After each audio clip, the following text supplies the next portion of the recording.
Welcome back to Big Country Politics on KTAB.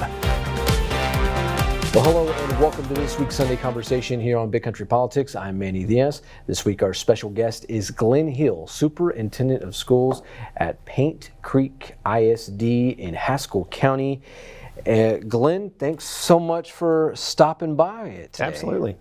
Well, you guys, we're going to get into this. We're going to unpack this. You have a $3.8 million bond that you are looking to pass on Tuesday. This is going to address teacher housing, bleachers, and vehicles. The overall thing that really stands out in this is teacher housing, which we're going to put a pin in that and come back to it. But nonetheless, Paint Creek ISD, tell us a little bit about this, because we don't necessarily get an opportunity to get out to the smaller rural areas of the big country. And you guys are certainly alive and well out there. Absolutely. Doing great things. Tell us a bit about the school district there. So we are a rural school district, kind of what you referred to there. If you were going to put a map to it, we're a little over 50 miles north of Abilene, in between Haskell and Stanford, around Lake Stanford. That's our school district. So our school district encompasses Lake Stanford and then dips down to actually Walmart in Stanford is part of our school district. So that's kind of, you could take that parking lot just south of Walmart and north, and that's our school district. So we're a unique school district. We have 112 kids, K through 12. We're fully staffed, luckily, this year. 7 out of 10 kids on my campus choose to come to Paint Creek. They don't live in our school district, so that's one of the things that makes us unique, and we spend a lot of time on the culture of the school because our kids they're choosing to come out there. The parents that have the kids out there are choosing Paint Creek because of what we stand for and what we value. So like I said, 112 kids. One of the things that I'm most proud of about our school district is our people. Our staff is amazing.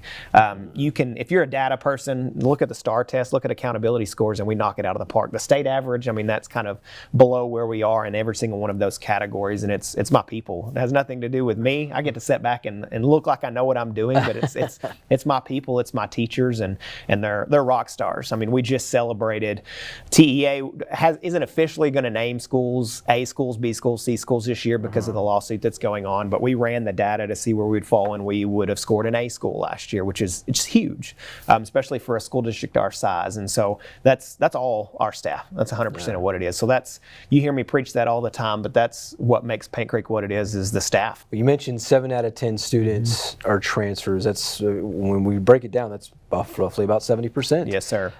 Tell me about that. I mean, where are these kids coming from to attend school there? So we are pretty close. Haskell's about 7 miles away from us. Stanford, 10 miles down a winding road. And so those are where the kids most of the time come from. We have some that come from Luders of Oka. We have a lot of buses that go out. We spend a lot of money on diesel getting kids to school. But yeah, 7 out of 10 choose Paint Creek and choose to come out there. We have school districts like Stanford and Haskell, Luders of Oka. I mean, but you're a very small school district. Why do people essentially choose, or why Paint Creek?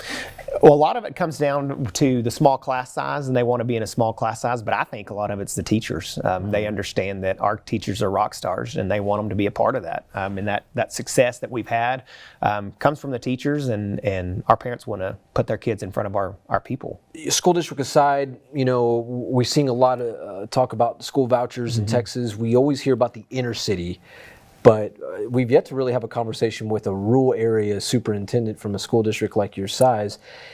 Tell us the impact of school vouchers, because you obviously hear private schools, but there's no private school in your area. How would school vouchers really impact a school district like Paint Creek ISD? And this is a topic that I kind of have to catch myself from going too far, because I get pretty passionate about it. But yeah, I had a lot of conversations with our legislators. In fact, we had James Frank, our Texas House of Representatives, the incumbent Texas House of Representative, out last week to flip the coin, and allowed that to kind of have some build a relationship with him and to talk about our specific responsibility, because a lot of the legislators, kind of like you said, they put all schools in a box and they say, oh, it's a school district. Everything's the same, and it's not. We have our own financial struggles because of that. So their argument, the legislators' argument on that is, Paint Creek's not going to be affected. You don't have a private school within so many miles, and so you're not going to lose kids because of that. But the argument that we have is Texas essentially has a pot of money that they are giving Texas public schools, or that we earn, and if you're going to give money for vouchers, they're carving out what they would have given to public schools out of that pot. And so the pot that we are receiving is getting smaller and smaller. So I can go into a long process about attendance and credit and how that system hasn't changed in so many years. I mean, last year you had however many billions of dollars of revenue that we had in the legislators, and we received zero of it because of vouchers. So you can already say Texas public schools have been impacted by vouchers because it was stripped away from that bill from the Texas House Legislature of Representatives, and because it was stripped away, Governor Abbott came in and said, So it's big schools, small schools. Yeah, across the board. all across the board. I mean, we're rated the same as the big schools. Our funding happens the same as the big schools. Our numbers are just a lot smaller. Do y'all feel like homeschool education might impact y'all at some point? It could. I mean, we have some kids sometimes that go homeschool. Every school district does. I know the last voucher bill, they were going to give a certain amount of money to parents or reimburse parents a certain amount of money to homeschool their kids.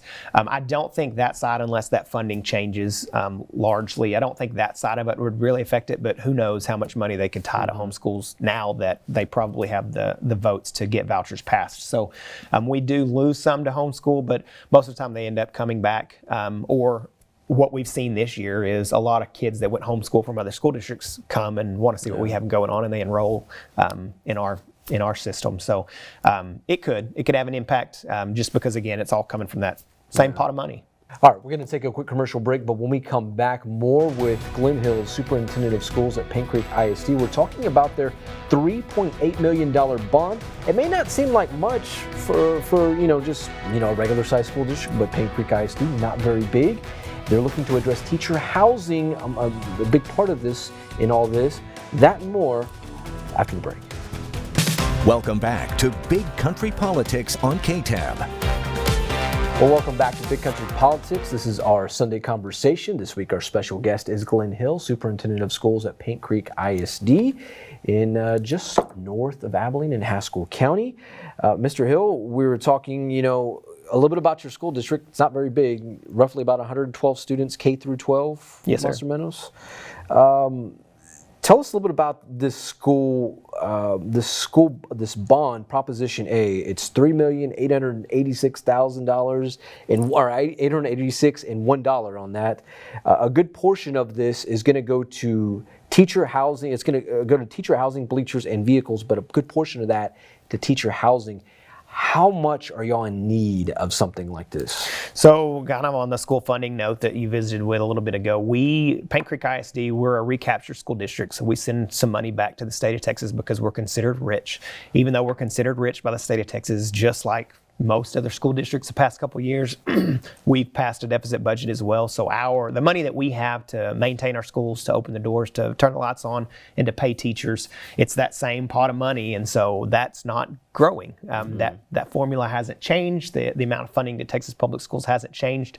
So we have to be creative in not only how are we able to pay our teachers, but then what can we do to incentivize teachers to come here? Like I said, luckily we are fully staffed this year. Last year we were not, but we're fully staffed this year. And the school housing is a recruitment tool for us to recruit teachers to come in, because these are houses that we pay a little rent. It's nothing compared to what you would if you were going to go to Haskell or Stanford. So just a little bit of amount of rent, but that's providing housing to teachers. And so we're able to give them kind of a raise in a sense, even though it's not a financial raise, but giving them housing essentially for them to come in and live in the school district. So currently we're operating, and we have 6 houses behind the school.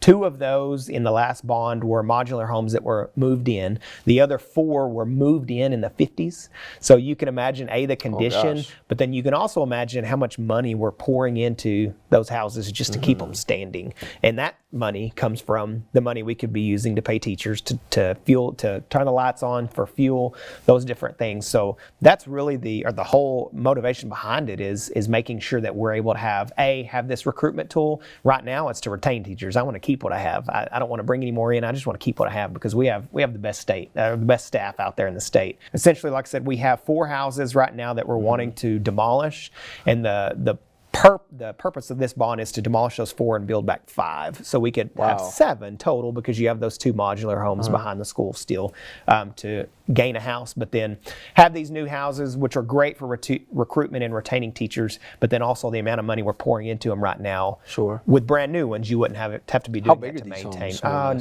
3 bed, 2 bath, 1,800 square foot. I mean, they're not massive. It's kind of an average home. Well, it's not bad. No, it's not bad. and if you're going to charge a teacher $100 a month, I mean, it's why wouldn't you? So well, sign me up. Yeah, so come on, come teach for us. So, but no, it's all for the staff. I mean, we've identified, and every superintendent knows that the greatest impact on students is teachers. So if we want to have the best student outcomes, we've got to put the best people in front of the students. And so this is a tool that we have that Haskell and Stanford don't always have that opportunity to entice their teachers with. So we can't pay them more, but essentially we are able to pay them more because we have the housing. So it's just kind of a creative way for us to get people to come out to Paint Creek. Exactly. So I guess in the $1 million question here, literally, can people living in this area, can they expect their taxes to go up?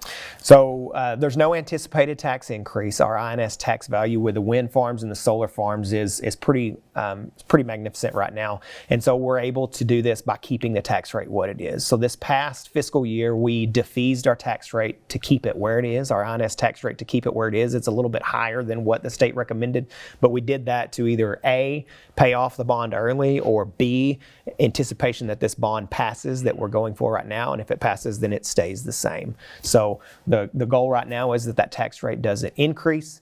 We're anticipating a new wind farm coming online in 2027 in our school district, and if that happens, that tax rate will in fact decrease from what it is now. So, and if you look at our tax rate of roughly 87 cents, that's M&O and INS together, and you look at all the school districts around us, we're well below the tax rate of the school districts around us by around 20 cents. So our tax rate, we already operate pretty low compared to most places. Wow. But this bond really would have no impact on the homeowners in the area. Ultimately, and we have about 30 seconds left, if you can, and I'll give you the floor to the viewers out there in Haskell County, certainly in your area, why should they vote yes for Proposition A here?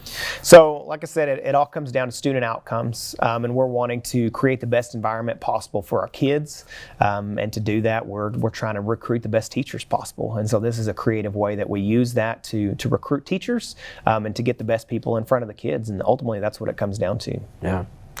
Glenn, I appreciate you coming by today. Thank you so much. Absolutely. Yeah, it's been a pleasure chatting with you. Yes, sir. Thank you for having me. And go Pirates. That's right. Go Pirates. PC's the place to be. That's what we say. There we go.